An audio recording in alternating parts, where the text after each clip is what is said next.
নমস্কার, সবাই কেমন আছেন? আজ আবার একটা নতুন ভিডিও নিয়ে চলে এসেছি।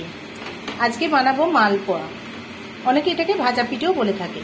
তার জন্য আমি 200 গ্রাম সুজি, 150 গ্রাম মতো চিনি আর 100 গ্রাম ময়দা আর অল্প একটু নুন আমি ভিজিয়ে রেখেছিলাম। তারপর এটা ভালো করে গুলে নিয়েছি। আমি এখানে সাদা তেল কড়াতে গরম করতে দিয়েছি। এবার এর মধ্যে আমি ব্যাটারটা দেব।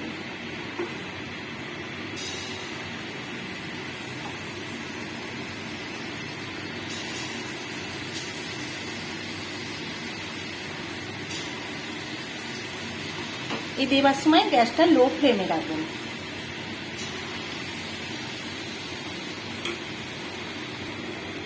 একটা পিঠ হয়ে গিয়েছে, আমি আস্তে করে উল্টে দিয়েছি। লাল করে ভাজা হয়ে গিয়েছে। এবার আমি এগুলো তুলে নেব, তেল ছড়িয়ে নিয়ে তুলে নেব। এই মালপোয়াগুলো হয়ে গেছে, এগুলো আমি তুলে নেব। দেখুন, এইভাবে আমি খুব সহজেই মালপোয়াগুলো বানিয়ে নিয়েছি।